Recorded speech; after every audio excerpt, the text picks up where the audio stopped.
የፊንቴክ ባለቤቶችና ታዋቂ ግለሰቦች 1.7 ቢሊዮን ብር ኪሳራ ህዝብ ላይ ማድረሳቸው ፖሊስ ይፋ አደረገ። ሌላኛው ዋና ተጠርጣሪ አመለጠ። ፖሊስ ተጠርጣሪውን ለመያዝ ከፍተኛ ክትትል እያደረገ ነው። የጦርነቱ ማብቂያ ቀን ታወቀ። ትራምፕ ቀን ቆረጡ። ዓለምን ያስጨነቀው ጦርነት ድምዳሜ ላይ ሊደርስ ነው። የኤፍቢአይ ዳይሬክተር ኢሜል ተጠለፈ። ኢራን ከባባድ ሚስጥሮችን በእጁ አስገባች። ኔታንያሁ ያልጠበቁት ሆነ። እስራኤል ከቀይ ባህር በተተኮሰ ሚሳኤል ተመታች። ፕሬዚዳንቱ ያልተጠበቀ እርምጃ ወሰዱ። የኦሮሚያ ክልላዊ መንግስት ለጨረቃ ቤቶች የባለቤትነት ማረጋገጫ ሊሰጥ ነው። ዓለምን በኩል ያስጨነቀውና ለወራት ሲካሄድ የቆየው አሜሪካና እስራኤል በጋራ በመሆን ኢራን ላይ የከፈቱት ጦርነት ማብቂያው እየቀረበ መስሏል። ትራምፕ እየተደራደረ ነው ሲሉ፣ ኢራን ደግሞ በጦር መሪዎቿ አልፎ አልፎም በሚኒስትሮቿ በኩል ብቅ እያለች ከአሜሪካ ጋር ድርድር ብሎ ነገር አልጀመርንም እያሉ ግራ ሲያጋቡ የነበረ ሲሆን አሁን ግን ይፋዊ ድርድር ለመጀመር መወሰኑ ተሰምቷል። ከዚህ ባለፈም አሜሪካ ጦርነቱ መቼ መቆም እንዳለበት ቀን ቆርጣ እንደምትገኝ ተገልጿል። ነገር ግን የሰላም ምልክቶች ቢኖሩም አሁንም በሀገራቱ መካከል እየተደረገ የሚገኘው ጦርነት እንደቀጠለ ይገኛል። ይባስ ብሎም የየመኑ ሁቲ በይፋ ጦርነቱን መቀላቀሉን ወቅሉኝ ብሏል። ኢራን ደግሞ የኤፍቢአይን ዳይሬክተር ኢሜል በመጥለፍ በአዲስ የጦርነት ግንባር ብቅ ብላለች። በዚህ ጠለፋም ከባባድ ሚስጥሮች ማግኘቷ ተመላክቷል። የእነዚህንና በሀገር ውስጥ መረጃችን ደግሞ ፕሬዚዳንቱ ድንገተኛ ውሳኔ ያሳልፈው መንግስት የጨረቃ ቤቶችን የባለቤትነት ማረጋገጫ ሊሰጣቸው ስለመሆኑና ስለ ፊንቴክና ተጠርጣሪዎቹ የተሰማውን አክለን በዝርዝር ይዘን ቀርበናል። ሰላም ውድ የሁሉ ዴይሊ ቤተሰቦች እንደምን አላችሁ? ቻናሉን ሰብስክራይብ፣ ላይክ፣ ሼር ያደርጋችሁ እስከ መረጃዎቻችን ፍጻሜ አብራችሁን ቆዩ።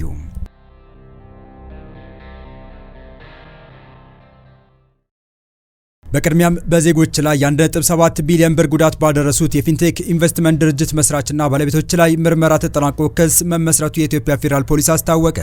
የፊንቴክ ኢንቨስትመንት የግል ድርጅት መስራችና ባለቤቶች የሆኑት ዳንኤል ዮሐንስ ኢየሱስና ግርማይ ገብረ ሚካኤል ኢህደጎ የተባሉት ተጠርጣሪዎች ታዋቂና ተጽዕኖ ፈጣሪ ግለሰቦችን በመጠቀም ከ1200 በላይ ዜጎችን በማጭበርበር የ1.7 ቢሊዮን ብር ጉዳት በማድረሳቸው ፖሊስ በ19 አይነት የተለያዩ ወንጀሎች ምርመራውን አጣርቶ ለአቃቢ ሕግ በመላክ ክስ እንዲመሰረትባቸው ማድረጉን ገልጿል። መጀመሪያ ላይ ክሱ የቀረበው ለአዲስ አበባ ፖሊስ ጠቅላይ መምሪያ የነበረ ቢሆንም ወንጀሉ ውስብስብ፣ ከፍተኛ ልምድ የሚጠይቅና ድንበር ተሻጋሪ በመሆኑ ምርመራው በኢትዮጵያ ፌዴራል ፖሊስ በኩል በሰፊው ሲጣራ ቆይቷል። በአሁኑ ወቅት ተጠርጣሪ ዳንኤል ዮሐንስ ክስ ተመስርቶበት በማረሚያ ቤት ሆኖ ጉዳዩን እንዲከታተል የተደረገ ሲሆን ሌላኛው ተጠርጣሪ ግርማይ ገብረ ሚካኤልን በቁጥጥር ስር ለማዋል ክትትል እየተደረገ ይገኛል።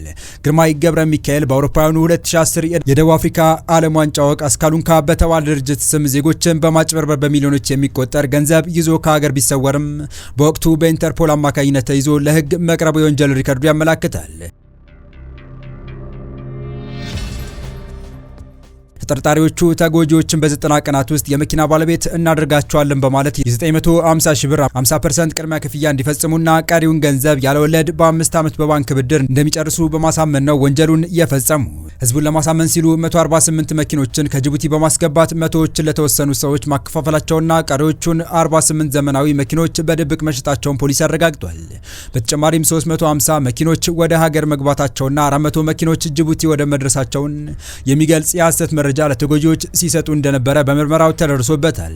ተጠርጣሪዎቹ የኤሌክትሪክ መኪና አምራች ከሆነው የቻይና BYD ካምፓኒ ጋር ምንም አይነት ውል ሳይኖራቸው ውል እንዳላቸው በማስመሰልና በመስቀል አደባባይ ከተለያዩ ቦታዎች በውሰት ያሰባሰቧቸው መኪኖች ድርጅቱ ያስገባቸው በማስመሰል የማጭበርበር ወንጀል ሲፈጽሙ ቆይተዋል። በጅቡቲ አልፋት ይዞ የተባለ ድርጅት በማቋቋም መኪኖቹ በ10% ቅድመ ክፍያ ተረክበው ቀሪውን 90% ክፍያ ሳይፈጽሙ ጅቡቲ ላይ መልሰው መሸጣቸውም በምርመራው ተረጋግጧል። ፖሊስ እንዳረጋገጠው ተጠርጣሪዎቹ ከእያንዳንዱ ተጎጂ ለቅድመ ክፍያ፣ ለመንግስት ታክስና ለቻርጀር ማሰሪያ በሚል በአጠቃላይ 1,365,000 ብር ተቀብለዋል። የፊንቴክ ኢንቨስትመንት ድርጅት ባልተገባና በተጋነነ መልኩ በማስተዋወቅ በህገወጥ መንገድ ከተሰበሰበው ገንዘብ ተጋሪ በመሆን የተጠረጠሩት አርቲስቶችና የማስታወቂያ ባለሙያዎች ሰለሞን ቦጋለ፣ ሰራዊት ፍቅሬ፣ ዳንኤል ተገኝ፣ አብርሃም ግዛው፣ ይገረም ደጀኔ፣ መንሱር ጀማልና ካሊድ ናስር በቁጥጥር ስር ውለው ፍርድ ቤት ቀርበዋል። ፍርድ ቤቱም በእነዚህ ግለሰቦች ላይ እስከ መጋቢት 30 ቀን 2018 ዓ.ም ድረስ የጊዜ ቀጠሮ ፈቅዷል። እነዚህ ግለሰቦች እውቅናቸውን በመጠቀም የሐሰት መረጃዎችን በማሰራጨትና እያንዳንዳቸው 8 ሚሊዮን ብር የሚያወጣ የቢዋይዲ ሶንግ ፕላስ መኪና በስጦታ በመቀበል ወንጀሉን በማሳለጥ ተጠርጥረዋል። የኢትዮጵያ ፌዴራል ፖሊስ በማጭበርበር በህገወጥ መንገድ የተገኘን ገንዘብ ህጋዊ አስመስሎ በማቅረብ መኒ ላውንደሪንግና በድንበር ተሻጋሪ ወንጀሎች ላይ የጀመረው ምርመራ አጠናክሮ እንደሚቀጥል አስታውቋል። ይህ ውስብስብ ወንጀል ተጣርቶ ክስ እንዲመሰረት ከፖሊስ ጋር በትብብር ለሰራው የፍትህ ሚኒስቴርና መረጃ ሲሰጥ ለነበረው ማህበረሰብ ፖሊስ ላቅ ያለ ምስጋና አቅርበዋል።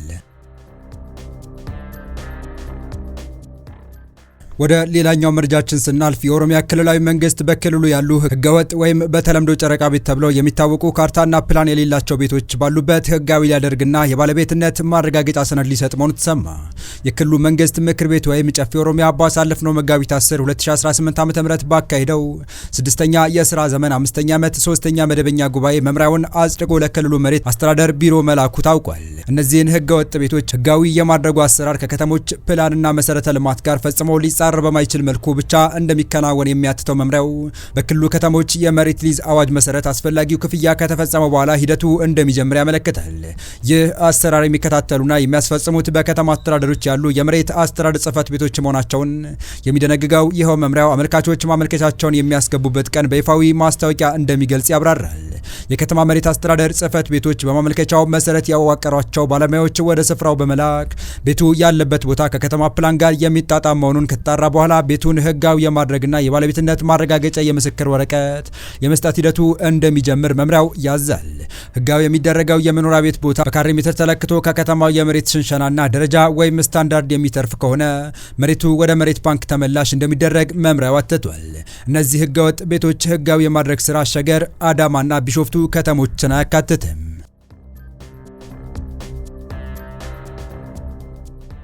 ከውጪ ወደ ያዝናቸው መረጃዎቻችን ተሻገርን። የአሜሪካ የውጭ ጉዳይ ሚኒስቴር ማርክ ሩቢዮ አሜሪካ በኢራን እያካሄደች ያለውን ዘመቻ በሚቀጥሉት 2 ሳምንታት ውስጥ እንደምታጠናቀቅ ተናገሩ። የጦርነት ዓላማዎች እየተሳኩ መሆናቸውና ከተያዘላቸው ጊዜ በላይ ፈጥነው መከናወናቸውን በፈረንሳይ በተካሄደው የቡድን 7 ሀገራት የውጭ ጉዳይ ሚኒስትሮች ስብሰባ ማጠናቀቂያ ላይ ተናግረዋል።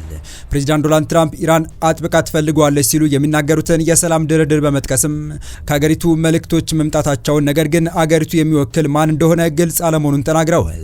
ኢራን ከአሜሪካ ጋር የተጀመረ ምንም አይነት ንግግር የለም ስትል አስተባብላለች። አሜሪካና እስራኤል የዛሬ ወር የካቲት 21 2018 ዓ.ም በኢራን ላይ ጦርነት ከከፈቱ ወዲህ በርካታ የቴህራን ከፍተኛ ባለስልጣናት ተገለዋል። ይህ በእንዲህ እንዳለ አሜሪካ ወታደሮቿን ወደ አካባቢው እየላከች መሆኑን ሩቢዮ ጨምረው ተናግረዋል። ትራምፕና ከፍተኛ ባለስልጣኖቻቸው በኢራን እያደረጉት ያለው ዘመቻ ከ4 እስከ 7 ሳምንታት እንደሚቆይ በተደጋጋሚ ተናግረዋል። 4ኛው ሳምንቱን እየጨረሰ ያለው የኢራን ጦርነት ሲያልቅ የተደረገው የሩቢዮ ንግግር ቀደም ሲል ከተቀመጡት ጊዜ ገደቦች ጋር አብሮ የሚሄድ ይመስላል። የውጭ ጉዳይ ሚኒስትሩ ጦርነቱ የሚያበቃበት ጊዜ በተመለከተ ከጋዜጠኞች ለቀረቡላቸው ተከታታይ ጥያቄዎች መልስ በሰጡበት ወቅት የሳምንታት እንጂ የወራት አይደለም ሲሉ መልሰዋል። ትራምፕ ጦርነቱን ለማቆም ያስችላል የተባለ ባለ 15 ነጥብ እቅድ ለኢራናውያን በፓኪስታን በኩል እንዲደርስ ማድረጋቸው በስፋት ተዘግቧል።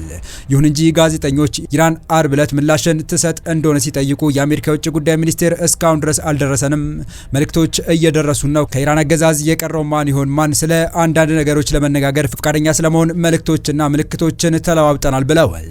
ከማን ጋር እንደምንነጋገር፣ ስለምን እንደምንነጋገር እና መቼ እንደምንነጋገር ተጨማሪ ማብራሪያ እየጠበቅን ነው። የትራምፕ ልዩ መልእክተኛ ስቲቭ ዊትኮፍ በኋላ ላይ በዚህ ሳምንት ስብሰባዎች ይኖራሉ የሚል ተስፋ እንዳላቸው ተናግረዋል። አርብ ዕለት ኢራን በኒውክሌር ተቋሟ እንዲሁም በአገሪቱ ውስጥ ባሉት 2 ትልልቅ የብረት ፋብሪካዎች ላይ በእስራኤል ጥቃት እንደተፈጸመባት ተናግራለች። የውጭ ጉዳይ ሚኒስቴር አባስ አራክቺ ይህ ጥቃት እስራኤልን ከፍተኛ ዋጋ እንደሚያስከፍላት ዝተዋል። ይህ በእንዲህ እንዳለ በኢራን ላይ የሚሰነዘር ጥቃት ካልቆመ ወደ ጦርነት እንገባለን ሲሉ ሁቲዎች ካስጠነቀቁ ከጥቂት ሰዓት በኋላ ከየመን የተወነጨፈ ሚሳኤል ወደ እስራኤል መተኮሱ ተገለጸ። የእስራኤል መከላከያ ሰራዊት ከየመን ሚሳኤል መተኮሱን እንደለየ አስታውቋል። የዜና ወኪሎች ሮይተርስና አጃንስ ፍራንስ ፕሬስ አንድ ወር የሞላው የኢራን ጦርነት ከተጀመረ ወዲህ ከየመን ወደ እስራኤል ሲተኮስ ይህ የመጀመሪያው እንደሆነ ዘግበዋል። የእስራኤል ጦር በቴሌግራም ገጹ ባሰፈረው መልእክት መከላከያ ሰራዊቱ ከየመን ወደ እስራኤል ግዛት ሚሳኤል መተኮሱን ለይቷል። የአየር መከላከያ ስርዓቶች ስጋቱን ለመቀልበስ እየሰሩ ነው ብሏል።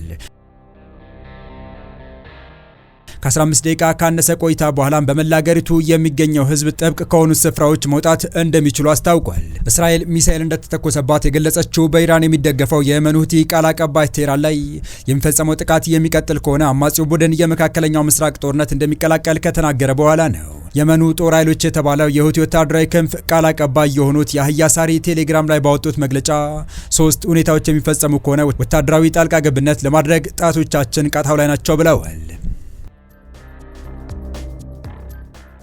በሌላኛው መረጃችን የኤፍቢአይ ዳይሬክተር ካሽ ፓቴል የግል የኢሜል አካውንት ከኢራን ጋር ግንኙነት ባለው ቡድን ተጠልፎ መቆየቱን ኤጀንሲው አረጋገጠ። ሃንዳላ ሃክ ቲም በመባል የሚታወቀው ቡድን አርብ ዕለት በድረገጹ ላይ ይህ ገና የመጀመሪያችን ነው ከሚል መልእክት ጋር የፓቴልን ሲቪ እና ፎቶዎች አጋርቷል። ኤፍቢአይ የፓቴልን የኢሜል መረጃ ኢላማ ያደረጉ በክፋት የተነሱ ቡድኖች እንዳሉ እንደሚያውቅ ተናግሯል። ተሰርቋል የተባለው ሰነድ በባህሪው የቆየ ሲሆን የመንግስት መረጃ አያካትትም ሲልም ጨምሮ ገልጿል። ኤጀንሲው የሃንዳላ ቡድን አባላት ማን መሆናቸው የሚገልጽ መረጃ ለሚሰጥ እስከ $10 ሚሊዮን እንደሚሸልም አስታውቋል። እንደ አውሮፓውያን አቆጣጠር በ2024 ፓቴል የኤፍቢአይ ዳይሬክተር ሆነው ከመሾማቸው ሳምንታት አስቀድሞም በኢራን የሚደገፉ የመረጃ መንታፊዎች የግል የኢሜል ልውውጦችን ሰርቀው ነበር። የሃንዳላ ቡድን አርብ ዕለት መንትፌዋለሁ ያለው መረጃ በ2024 ከተሰረቀው የተለየ ስለመሆኑ ግልጽ አይደለም። ሃንዳላ ከፓቴል የኢሜል አካውንት እንደወሰዳቸው የተገለጹ ፎቶዎች በማህበራዊ ሚዲያ ላይ የቡድኑ አርማ ተደርጎባቸው እየተዘዋወሩ ነው። ፎቶዎቹ ፓቴል የት እንደሆኑ በማይታወቁ በተለያዩ ስፍራዎች የተነሷቸው ናቸው።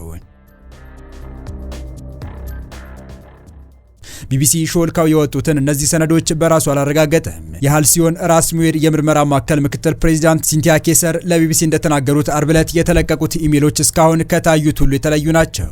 ኢሜሎች በጣም የቆዩ ይመስላሉ። ይህም ምናልባት በሌሎች ቡድኖች ከዚህ በፊት የተሰረቁና አሁን እንደገና ጥቅም ላይ የዋሉ ይመስለኛል ሲሉ በኤፍቢአይ የወንጀል የሳይበር የምላሽ አሰጣጥና የአገልግሎት ቅርንጫፍ ውስጥ የሰሩት ካይዘር ተናግረዋል።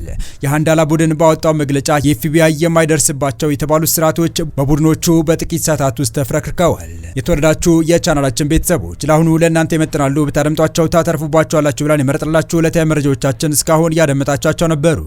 በተመሳሳይ ሀገራዊና ቀጠናዊ ጉዳዮች እንዲሁም ዓለም አቀፋዊ የጂኦፖለቲካ ወታደራዊና አነጋጋሪ ክስተቶችን ለበለ ተከታትለን በትኩስ ይዘን እንደምንቀርብ እያሳወቀን የቻናሉ ቤተሰብ ካላችሁ ሰብስክራይብ፣ ቪዲዮ ላይክ እና ሼር በማድረግ ተደራሽነታችን ታሰፉ ዘንድ አክብሮታዊ ግብዣችን ነው። አበቃን። ሰናይ ጊዜን ተመኘን።